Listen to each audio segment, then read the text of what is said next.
What's going on, everybody? Welcome back to the Extra Innings Podcast. Your host, Elijah, and we're back today with another episode. Today is Monday, April 27th. Finally getting to do an episode on a Monday.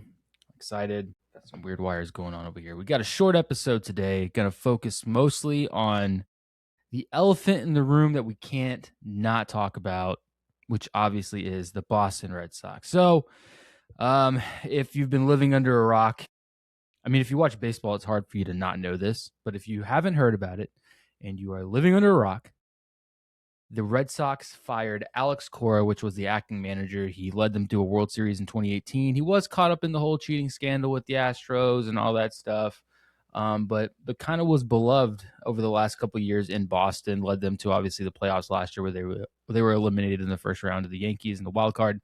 But has seen quite a bit of success, obviously, in these last couple of years, and then notably the World Series in 2018. But on Saturday, Craig Breslow went ahead and made the decision to let him go, as well as 5 other coaches. I'm going to name them. I feel bad because all we're talking about, and obviously so, right, is Alex Cora, because he is the manager, right, the number one guy. He's leading the ship. But a lot of other guys lost their jobs. So the hitting coach Pete Fatsy, whatever, I don't know how you pronounce his last name, was let go. Third base coach Kyle Hudson was let go. Bench coach Ramon Vasquez was let go. Dylan Lawson, who was the assistant hitting coach, was let go. And then their hitting strategist Joe Cronin was also let go. And then this is the one that's just so Jason Varitek, obviously. If you don't know who Jason Varitek is, bust out Wikipedia, because Jason Varitek is a legend, Hall of Famer for sure. Obviously, he has been with the organization, with the Red Sox, for a long time, as a player, as an advisor, as a coach. He was the game planning strategist, kind of a run prevention coach, obviously, with his catching background. He was reassigned. They fired him too, and they were just going to let him have another job. I don't even think that he's going to stay. I don't think he is. His wife went on Twitter and was like, "Thank you for all the love that Boston has given us for the last 3 decades, but we appreciate it." I'm assuming with that kind of tweet, he's obviously talked to his wife, and he's not going to stay. I wouldn't stay, not with the way this has gone down. But yes, so everyone's gone. They are going to, if I read this correctly, let me make sure, because I read it earlier. I want to make sure I get this right. Yeah. So Chad Tracy will be taking over as the interim manager for the foreseeable future. He was with their Woo Sox team down in AAA, so obviously he's been with quite a few of these guys who have been developed through the Red Sox organization. So I've heard great things. Players love him as well, so there's hopefully no issue there. I think the biggest problem that you're going to see now is that the vibes are just going to be, if they weren't already weird with a team that was struggling as bad as the Red Sox were, they're going to be even worse, though. For some reason, they seem to be playing better.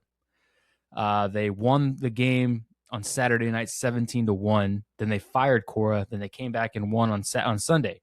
So 2 back-to-back wins. But here's the deal. Here's my thoughts. And this is what I'm just going to give my thoughts, and then we'll kind of move on. And I've been kind of stewing on this since Saturday. I was in absolute shock. It was a late night thing. It was like Saturday around 9:30, 10 o'clock. I got, it's all over everywhere that the Red Sox had let go of I guess maybe that's just the time I heard it. It could have been a little earlier, but that's, when I heard that they had fired Alex Cora.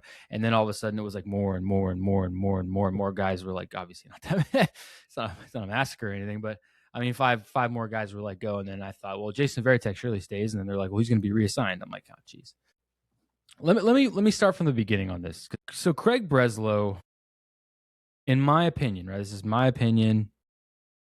So I think that he's got quite a bit of an ego issue. And I said this on a video that I made on Instagram, TikTok, all that stuff earlier today. I think that there's a bit of a ego problem. And I have valid evidence for this take. Believe me. If you go back, let's go back. Let's watch the history. So in I guess it was 18 or 19 when they traded Mookie Betts. That made no sense, and we never knew why. But Mookie's never talked about what happened there. They trade Mookie Betts, which, number one, was stupid as shit, because I don't think they got anything out of that trade whatsoever. And I'd have to go back and look at the specifics, but clearly the Dodgers won that trade because Mookie Betts has been an absolute monster in their lineup for who knows. I mean, he's just been going off, right? Playing multiple positions, been absolutely successful at the plate, just playing Mookie baseball. He was already good in Boston, which was already upsetting that they let him go in the first place. And then we fast forward a couple years. Obviously, they won in 2018 with Mookie Betts. Let's fast forward, and then there was the whole thing that happened last year with Devers. And if you don't remember, there was a lot of drama with Rafael Devers. Rafael Devers had played third base his entire time at in Boston. News comes out that they want to go get Alex Bregman. They sign Alex Bregman, and then they're like, well, Ralph, you're going to move to first. He claims he was never told that. There was a lot of drama about how that was handled, which, going off how Craig Breslow apparently does business, I'm now starting to kind of side with Rafael Devers because I was very split, and a lot of the media was trying to throw it at Rafael Devers, saying he's not a team player, he's not doing this, that, or the other. Now I'm kind of like, yeah, I think I'm starting to understand what happened on at this point. But so that whole thing happened with Rafael Devers. He started the season. There was a lot of beef. He didn't want to play first base. They were going to make him DH, or there was talks. Let me back up. I got that wrong. I think I misspoke.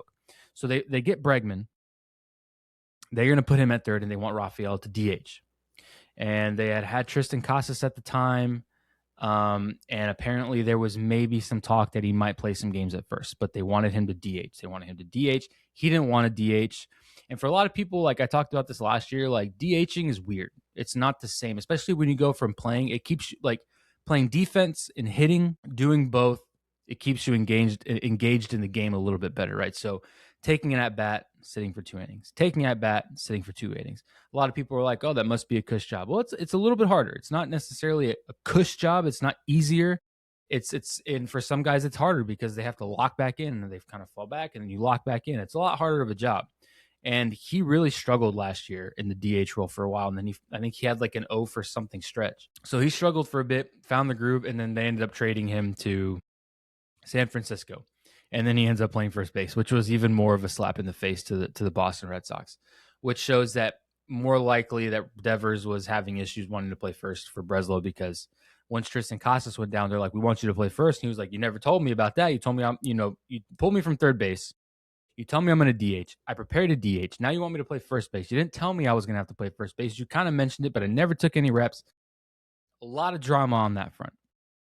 Anyway, so whether or not Devers was like, I don't want to play first base, you finally got me. I finally settled in the DH role. I'm going to DH, and Breslow didn't like it. Sent his ass to San Francisco. So that was another stupid decision, because Rafael Devers is an absolute powerhouse. He's a power in your lineup, and the Red Sox needed him. I know the Red Sox fan base was not happy with that trade. And now here we go to this past offseason. They don't re-sign Alex Bregman. They were apparently, the front office for the Red Sox was absolutely shocked that they didn't re-sign Bregman. And to be honest, I was kind of like, oh, Bregman, he'll be a Red Sox. He'll be a Red Sox for sure, 100%. And then all of a sudden, he goes to the Cubs on a 5-year deal, which was literally, if I'm not mistaken, damn near close to whatever Boston was asking. But Bregman, being at this point in his career, and has already played a year in Boston, was like, I want a no-trade clause. I want a no-trade clause. I'm trying to play somewhere and kind of like, be there. I want to kind of sit and find a forever home. It's only a 5-year deal, but that's kind of the new long-term deal in baseball right now. And they didn't give it to him. They refused to acknowledge that he wanted a no-trade clause. And I guess because they thought that they were the Red Sox, they were going to land him no matter what.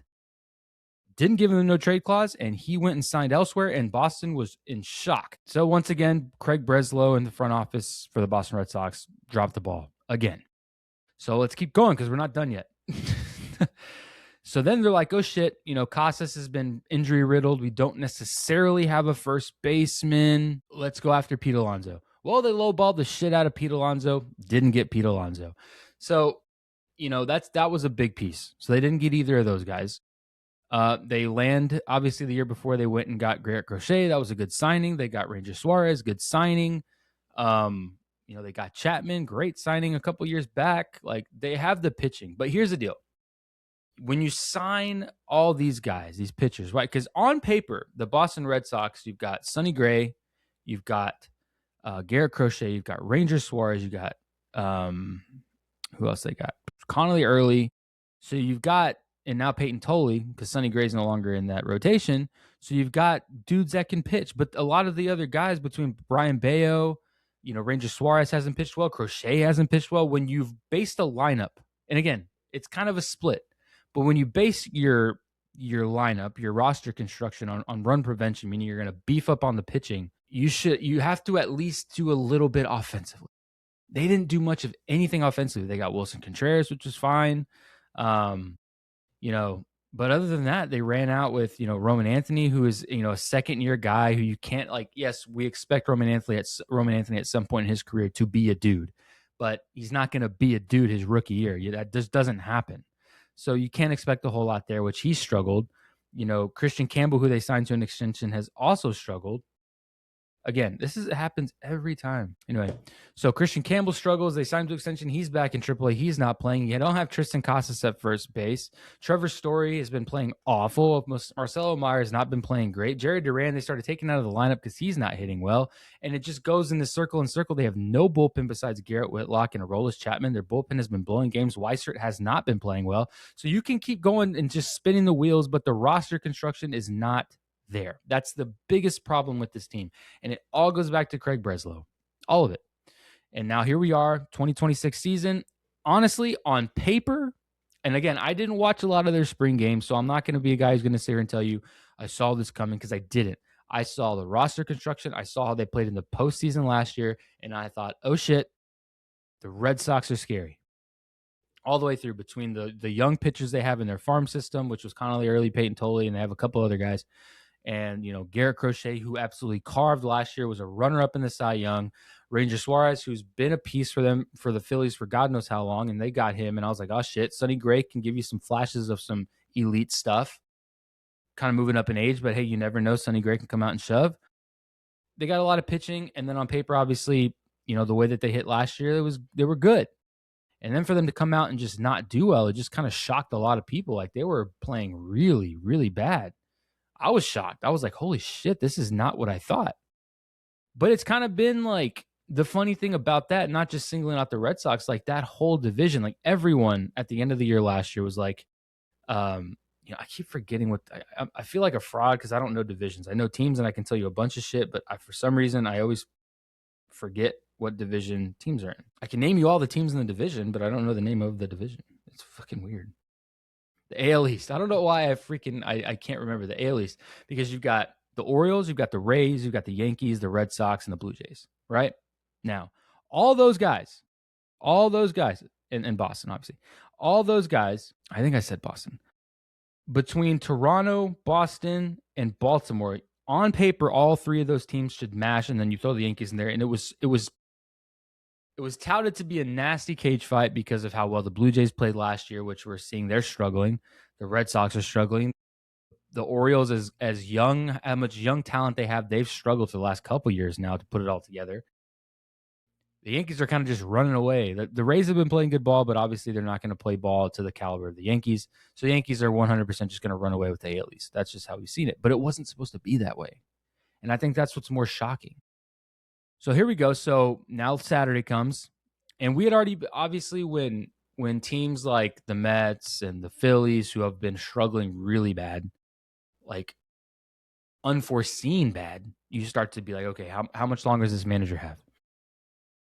And I thought for sure with how bad, the Mets have been playing, that Carlos Mendoza would have been the first to go, because they were on a 12-game losing streak. Barely broke it, and now they're back to getting swept by the Rockies. Like, it's just not good. I thought for sure Mendoza goes first, or maybe even Thompson goes before Cora, because Cora seemed to be so loved by that organization, by the players. Like, there's just no way. He's won a World Series. He's had success. He's taken to the playoffs countless times. Like, no way. And sure as shit, boom, gone. And the weird thing was that it came after a 17-1 win. Like, the one time that your team shows life, you fire the coach. Like, none of it makes any sense. None of it makes any sense. But my point at the beginning of this rant was that I think that Breslow has an ego problem, and you can see it. Everyone that kind of disagrees or strays away from whatever, and again, I'm not in the locker room. I'm not in those meetings. I don't know what their core message is. I hope the core message is to win World Series, win some games. But if you go against what what Breslow wants, you're fired or he trades you. How, like, what team? And you can apply that same, like, for all you regular people like myself, if you have a manager that you're like, he's like, this is how we're going to do things. And you're like, hey, but like, maybe we can do things a little bit differently, or maybe we can work something out, or we can maybe change the strategy a little bit, or maybe there's a different way to get from point A to point B that's still successful and just isn't your way. And they're like, hey, shut up or you're fired. What organization is going to run well that way? Organization, company, team, whatever. It doesn't matter. Who will see success that way? That's one track mind. You're just never going to. And I feel like with how this has played out the last couple of years, there's some sort of issue happening in that front office. I am saying it. I've been saying it. That is not the right way to lead an organization. And people are like, well, that's not necessarily how it might be. No, it will, because there was literal quotes coming out from players like Garrett Whitlock, who said they had a meeting. They had a meeting after they made all the changes. My allergies are killing me. There was a meeting after they made all the changes. They had the front office come down and tell the team, address the players, hey, we're going to move in a different direction. Alex Cora, all these guys no longer here. And they literally said, no questions. Do not ask me anything. Go play baseball. That's what we're paying you for. Nothing. Just tell me no. I don't care what you think. This is what we're doing. Go play baseball and don't involve yourself with our affairs, basically. And that alone tells you enough. Like, damn, you're not even gonna, like, are you not gonna? I play for you. I work for you. You're not gonna hear my thoughts on what you just did. So I can only imagine that. And here's the thing, it's a shitty spot to put Chad Tracy in, because I've done the research. I read a lot of the guys love Chad Tracy. He obviously coached for the Woo Sox down in AAA, so a lot of these guys that came up, like I said earlier, are familiar with him, and he's had a lot of success at the AAA level and has developed a lot of great players. So it's just a weird spot to put him in, though I'm sure that the players won't take it out on him. They're not going to sit there and boycott Chad Tracy, because he's just, what are you going to do? I'm here to I have to do the job. So they're not going to shit on him. But there's going to be a weird tension in that locker room no matter what. They could start winning games, and it's still going to feel weird because of what just transpired with your front office. So I don't know. It's just a really, really weird and just odd situation. Very odd. It's very odd. And it's kind of disheartening as a guy who like has loved the Red Sox of the past, more kind of towards the the 2010s, more or less. I liked them more then than I paid attention to them more then than I do now. But, it's just weird. So what happens next? And we're going to kind of tie this into a lot of different rumors that I've read, and kind of tie this into the Phillies. So hold Alex Cora on the back. So Alex Cora is going to be hanging up here because we're going to come back to Alex Cora. But let's talk about the Phillies, right? So the Phillies are continuing to struggle. Let me see if I can find some information on the Phillies here. All right. Yeah, so the Phillies have nearly $700 million in payroll and are still seriously struggling. Let's kind of look at their past couple games. So we'll start on the 19th. So this was last Sunday. They got swept by the Braves. They got swept by the Cubs so they lost all four to the listen to this. 1, 2, 3, 4, 5, 6, 7, 8, 9, 10. In the last 10 games, 1, 2, 3, 4, 5, 6, 7, 8, 9. They have lost 9 of their last 10 games. The Phillies, with Kyle Schwarber, Trey Turner, Bryce Harper, JT Realmuto, who is on the IL, Aaron Nola, Jesus Luzardo, Christopher Son. I am talking stacked. These are stacked teams, bro. Stacked. You lose 9 of your 10 games to the Cubs, okay. Braves, and one thing I'll give them, I'm going to give them the benefit of the doubt here. The Braves have been playing really good. The Cubs have been playing really good, and they got the Braves twice in a week. And then they took 1 from the Braves on Saturday. They got a day off today, and then they're going to go into San Francisco at home. Now, let's take a step back. So as I said earlier, well, some news first. So Zach Wheeler returned on Saturday. They got that win. Good for them. And I don't think it was because of Zach Wheeler necessarily, but they got the win. And they released Taijuan Walker. They kind of ate that $18 million that he has left on his contract. So changes were made, but Jesus Luzardo was not played well. Let's bring up the stats. Let's bring up the stats. We won't even go there. Let's pull hard stats. All right. Let's look at the big dudes. So Kyle Schwarber has been struggling. He's batting a $1.96. Bryce Harper at 260, not horrible. Brandon Marsh 297, not bad. Adolis Garcia 230. Trey Turner 230. Alec Boehm. Alec Boehm's going through some weird stuff with his something with his parent. They're auditing his parents. There's money. He's going to court, so he's got a lot on his mind. But he is at the lowest. I think he's at one of the lowest stats. I don't have all the stats obviously pulled up, but he's down there. Remuda's on the IL batting 259. Justin Crawford 244. Bryson Stott 221. So just underperforming hit wise, performance wise. But the biggest issue, I think, because here's the biggest issue. So yes, they have some guys struggling. Yes, they have some guys who are underperforming. But if you look at it, it gets deeper because the pitching is what's really hurting them. That's what's really hurting the Phillies right now, because they have the highest ERA in baseball among starters. The highest ERA. And that's among Christopher Sanchez, Aaron Nolan, Jesus Luzardo, Andrew Painter, and, well, Taijuan Walker has really inflated that with a 9. And then it kind of goes down from there. But you got Tanner Banks, 720. Jose Alvarado, who they need to pitch well, 745. Like, Jose Duran's doing okay, but how many games are you putting him in for save? He's only pitched 7 times. He's got 6 innings. Kirkering, 3, not horrible. And then Zach Wheeler's got a 360 in his 1 start and pitched 5 innings. But, like, Aaron Nola, 603, and Jesus Luzardo's a 691 right after signing that massive extension. And then Aaron Nola at a 603, and then Christopher Sanchez is a little bit elevated at a 294, almost at a 3. So, like, still too high, still way too high. And I think that's where the issue is. But these guys have not been playing well. The Phillies are definitely in a spotlight, in another fan base who doesn't deal with that kind of stuff, with losses at this level. So then people start looking at who other than Rob Thompson. Well, when is Rob Thompson going to get out of here? And here's where the conspiracy theorists start theorizing, right? Listen to this. So obviously Dave Dombrowski is he's with the Phillies. He was with the Red Sox also while Alex Cora won the World Series. So they have had a lot of success together, Mr. Alex Cora and Dave Dombrowski. So that's not there's some history there. Now, a lot of people are speculating, and I don't know. I find it very hard to believe that this is to be true, but a lot of people think, well, if the Phillies are struggling so bad and they need to change the scenery, we fire Rob Thompson and you bring in Alex Cora and he'll bring his 5 guys and they'll go to town and maybe it changes the shape of the Phillies. As much, like, if you think about it, it makes logical sense, sort of. I find it really hard to believe that the Phillies are just going to fire Rob Thompson, who they brought in after Joe Girardi, because they thought the same thing. They fired Joe Girardi, bring in Rob Thompson, and he changed the scenery, and they ended up playing really well. Now you want to kind of change and do the same. I don't buy it. I don't think that's going to happen. I think that Cora will sit the rest of the year.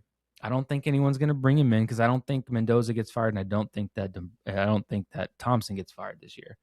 So I think he may sit, and then he may go somewhere after this year. We see some, other guys get fired, whatever.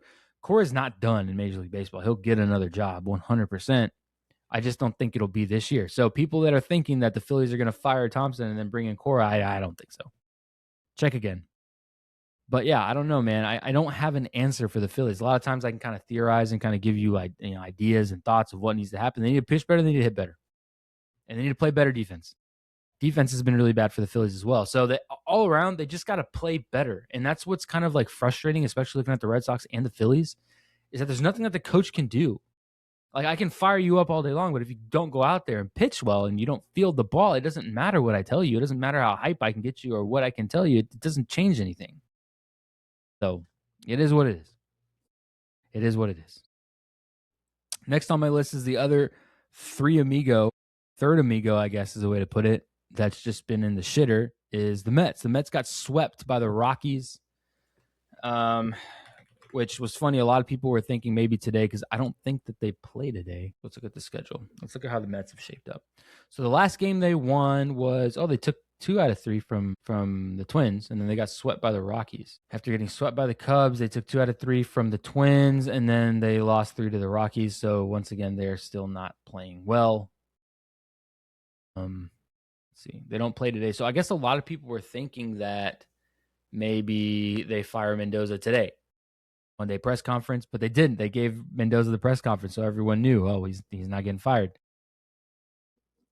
Again, another team that's just I bring up the Mets to say this because I saw Jake Savicki talk about it, and I loved his take. I really, really, really like this take. And I bring up the Mets because we're not going to talk about the Mets. We're not going to talk about more dark, depressing, horrible baseball. I don't want to talk about that. We've kind of talked about bad shit with the Red Sox. We talked about bad shit with the Phillies. I don't want to do 3 in a row. So we're going to change the topic of the Mets. Though still kind of bad, but a positive turn.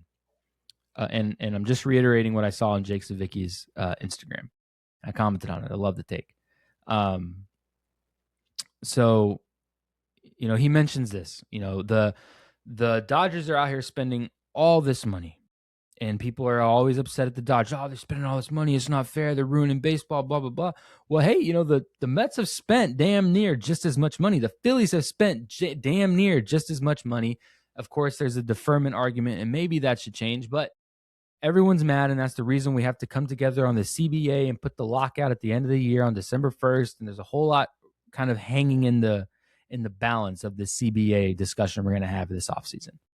And a lot of it, people like to point the finger at the Dodgers and be like, this is not fair. It's your fault. You spend all this money. You assemble this team.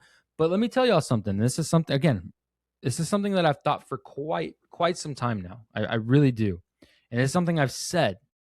You can go out there and buy the biggest, baddest team you want. You can be the Dodgers. You can be the Mets. But look at 2 opposite sides of the spectrum. Now, you have the Dodgers, who have a really great culture within the dugout, within the organization, with the front office. Everyone you can tell people love to be there. They're excited. They're happy. It's different. You go to the Mets and people are kind of just like, it's different. Now, completely different cultures. You're talking about New York, you're talking about LA. Again, 2 completely different cultures, but at the same time, it's the same concept. Both spent crazy amounts of money. One signed an $800 million man. The other signed a $700 million man. Let's leave that out of it because one's worth it and one's 100% not. But that's another conversation for another time. And then they have guys, they're buying Bo Bichette. They went out and got Devin Williams. They bought Luke Weaver. They made trades with Brandon Nimmo and Marcus Semien. They went out and, they did all this stuff. Maybe not the right moves, but they still spent a shit ton of money, just like the Dodgers did. One is leading the league and one is in last place. Both spent the same kind of money. So here is the proposition, and what I do agree with Jake Savicki. You can't buy championships, not in this game. In football, basketball, I'm not versed enough. I'm not going to comment on that. But in this game, I don't think that it's true. I don't believe it. Because you can buy all these dudes and put all these the best in the game in the same locker room. But like, when you've played baseball, right? So all you guys listening that play baseball have played baseball at a high level. You've played club, you've played college, high school. I look back at the teams that I've played for, and the best teams that I've played for have had the best team chemistry, always. I look back at high school, the teams that we played the best, that made the most, made it the furthest, that played the best, had the best record. We had the best team chemistry. We had the best group of dudes. Same thing in college. We had, the times that we went the furthest, we had the greatest team chemistry. Everyone got along. Everyone was cool. Everyone knew their role. It was great. The Dodgers seem to have that same energy. They know exactly what they're doing. That everyone's got a role. Everyone's happy to be there. People play their positions, play their role. They're good to go. Move. The Mets have all kinds of problems. They got guys playing in different positions. Dudes are struggling. That people are mad. People are upset. It is just a completely different thing, yet they spent the same amount of money. So all the people that are saying, oh my gosh, it's the Dodgers' fault. It's all this. It's not fair. Baseball's not fair. They're buying the get. No, man, you can't. Exhibit A is the Mets. They spent all this money and they suck. What are you going to say then? That just shows me that people are upset about the Dodgers. Like, I don't hate the Dodgers. I don't. I think it's great for the game. They're showing all these teams who continue to just scrape the bottom of the barrel just to make a buck and just don't get embarrassed too bad, that you can win games if you just spend the money, and reinvest the money into the team. I think they're good for baseball. I enjoy watching the Dodgers. Now, when it comes to the postseason, like, I'll admit, last year, the postseason, I wasn't a fan of the Blue Jays. They knocked out the Yanks. So I was cheering for the Dodgers all the way through. But we go another route, right? 2025, Dodgers versus Yankees. I was not rooting for the Dodgers, but I don't mind rooting or watching a Dodgers baseball game because they are good at baseball. They are good for baseball. So the Mets have a lot of thinking to do. They have a lot of pondering to do. It doesn't go on Carlos Mendoza. They just got to play better ball. They got to figure out some way to kind of bring that clubhouse together. They've started with the construction stuff and just kind of making it a little bit easier on themselves. And I think it's going to be a process, right? When you start off a season like this, it's not something that's going to be fixed in a week. It's going to be something that compounds over a couple of weeks. You want to, let's say they got the Nationals coming up tomorrow through Thursday. You take 2 out of 3 from the Nationals. Okay, boom, okay. And you just let it roll. You let it snowball. You let it keep on going. The thing with the Mets is you got to take it a week at a time. Really, you got to take it a game at a time. Because if you start looking you start looking at the big picture, they've got to have a stupid amount of wins to come out with 90 wins in the end of the season. And, I think right now that's too big. That's too big for the Mets. They just got to worry about one game at a time. We got to win one game at a time. We got to win today, and then you let it snowball when you keep going, and then you look back and it's like, wow, we've won X amount of games out of X amount of games. And, hey, we're on a much better track. And then you just keep it going. That's all they have to do. And I think anything more than that is too much. So that's all I'm going to say about that. When it comes to the Mets and this whole money thing, you can't always buy wins in baseball. It doesn't work. It comes down to culture, team chemistry. There's so many things that go into it, and the Mets are Exhibit A on why money shouldn't matter. There shouldn't be a salary cap. I think there should be a salary floor. There shouldn't be a salary cap. We don't need to change anything except for the salary floor. That's it. And I think that baseball will benefit from that because baseball's in a really good place right now. I'm going to be honest. Baseball's in a great place. Who we got? Who's texting me? I tell you what, dude, always. Hold on a second. So now we got big news. We're going to go to the other side of New York because Jason Dominguez has been brought up. He's been called up to the Yankees. Now that's calling up because obviously we got to talk about Luis Gil. So Luis Gil struggled real bad, real bad. Let's pull that up. Let's pull that up. I got some information on Dominguez, but we're going to pull up let's pull up the Yankee stats. So Luis Gil, listen, Luis Gil did okay against the Red Sox. With the way the Red Sox played, is it a feat? Probably not. Luis Gil struggled since he came back. And again, he struggled last year. It seems like to be the same issues that he was having before. So he just did. I watched all his starts. The only one I didn't catch was the freaking Astros one that he gave up 7 runs yesterday or so because I can't watch it because I'm in San Antonio, and for some freaking reason I can't watch Astros games. 3 hours away, can't watch them. I hate black, so I didn't watch that one. But I've caught his start against Boston. I caught his start against Tampa. Let's see if we can find it here. Yeah. Oh, he pitched 4 games. What games did he pitch? Oh, the Angels. Oh, he threw 5 against the Angels, but he still gave up 4 runs. Yeah. Angels, Boston, Houston, Tampa. Yeah, not good. So he posted a 6.05 ERA in 19 innings. So not good. They sent him back down to AAA. He's got to get right, man. There's just something off. He doesn't seem like the rookie of the year guy we saw. He hasn't seemed like that guy in a while now. So something's got to get fixed there. So what ended up happening was they demote Luis Gil, bring up Jason Dominguez, and he's probably going to be the DH. I'm assuming that's the role he's going to take. Hell, maybe they put Aaron Judge in the DH and put and kind of shift everyone over, or maybe put him in right. I don't know how it's going to all work out. Again, I'm not going to be able to watch the freaking game tonight because they're playing against Texas, and I can't watch it. So I'm going to have to follow along or something. But Giancarlo Stanton has been sidelined. He hasn't played in the last 2 games. He's got a calf thing, if I'm not mistaken. So he's going to be out for some time, which also is what made the way for Dominguez to come up, which shows you that he is a little bit higher on the depth chart than Spencer Jones. And I don't know what they're going to do with Spencer Jones, but Dominguez has been hitting decently well in the minors. Let's pull up his stats. All right, give me the minors. So he's been playing in AAA. He's batting .326 with an .893 OPS. Not bad. He's got 3 jacks, 5 doubles, 30 hits, scored 15 runs. That's pretty damn good. So again, we've never really questioned. I think towards the end of last year, kind of middle of last year, when Dominguez was on the big league level, he was struggling pretty bad. But I'm excited. He's going to get a shot. We're going to see what he can do. Hopefully Stanton's back because obviously Stanton was on a tear before he hurt his calf. So we're gonna see what happens. But again, kind of big news, man. We're gonna see what Dominguez can do in 2026. I'm one of those guys. I still want to see Spencer Jones at least get a small chance in the big leagues. I really do. I mean, I just don't understand how he's not getting a chance. With how he played in the spring, I really thought that Jones would get pulled up before Dominguez did. But I think they're going off of straight up the fact that Dominguez has more big league experience. So we're going to see. Now, the last thing that I have on my list is we got to talk about Paul Skeens. So if you guys remember at the beginning of the year, let me see if I can find it. Why am I not seeing?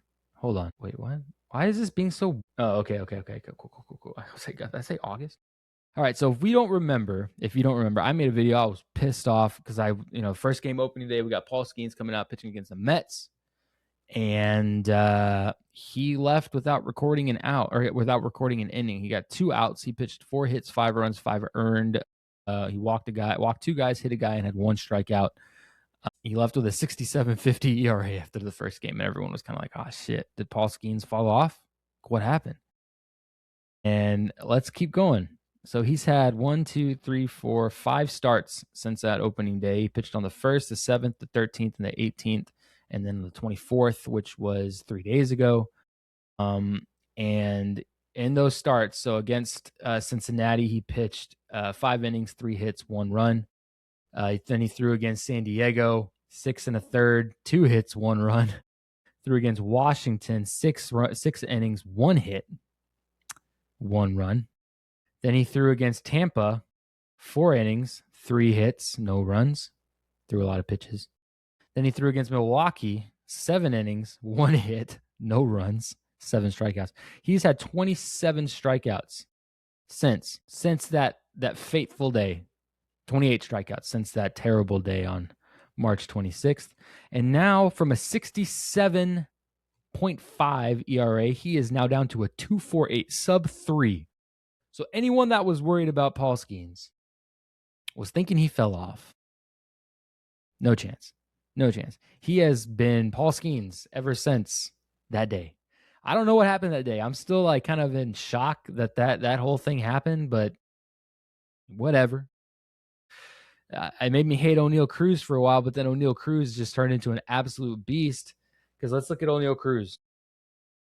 I have to look at this because I'm when it comes to the Pirates, I'm literally like in shock at how well the Pirates have been playing this year. So O'Neal Cruz this year so far is batting .259.